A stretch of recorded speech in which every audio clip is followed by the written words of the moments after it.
Welcome to Hope Matters Radio. We're in studio with Justin Gall of RE/MAX Centers, one of our real estate advocates. We're joined by an awesome guest that's talking about raising capital. How do we get your money to work for you rather than you continuing to work for your money? Steve, if somebody has legitimate liquid cash, it means it's sitting in a checking account, a savings account. It may be in a money market. I can guarantee you, if you take the average rate of return on those three things I just mentioned, I'll even give you CDs. The average rate of return on those investments is probably 0.000 nothing. So if it's nothing, it means that on average it loses 3% per year if that's inflationary pressures that we traditionally experience.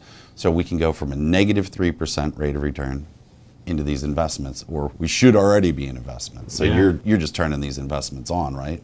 Yeah, I mean, most of the investments, what I deal with, people don't believe that you can get 8 to 10% returns, but I think from experience that should be the number. If someone's offering you 15 to 18 or 20% returns on a real estate deal, that's when I start to get nervous. I've been doing this a long time. Sure.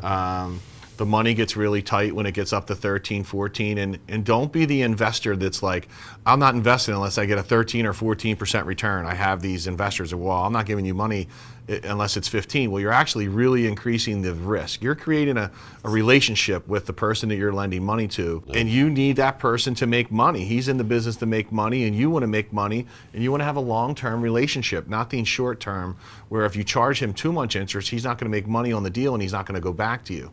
But really, if you look at it, if you can get an 8 to 10% return over a 10 or 15 year period, that's pretty darn good being the bank. And if anybody has a mortgage out there, you pay that mortgage every single month, and they don't call, they don't do anything. The bank's not taking care of your toilets. They're not taking care of the roof. They're not dealing with the building inspectors like your rehabber is. So, being the bank is really cool if you educate yourself on how to do it.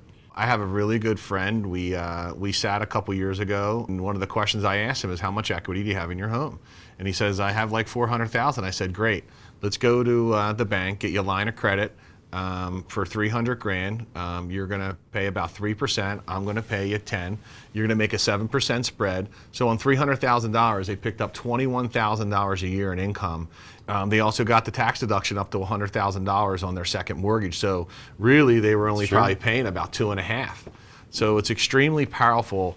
The greatest thing about real estate is, one of the things that I look at is, if I have $4 million worth of loans and they're worth about $6 million, the one thing that I look at is paying down my mortgages and creating that equity, because what I want to do with it over time is to borrow off that equity. It's leverage. You're leveraging your property, borrowing off that equity, and either buying another property with it, or really where I'm going to go the rest of my life is being the lender off that equity and making the spread, and not doing all the work that I've been doing for the past 8 years of building the projects.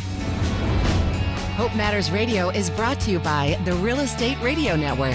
Visit HopeMattersRadio.com for more information. That's HopeMattersRadio.com.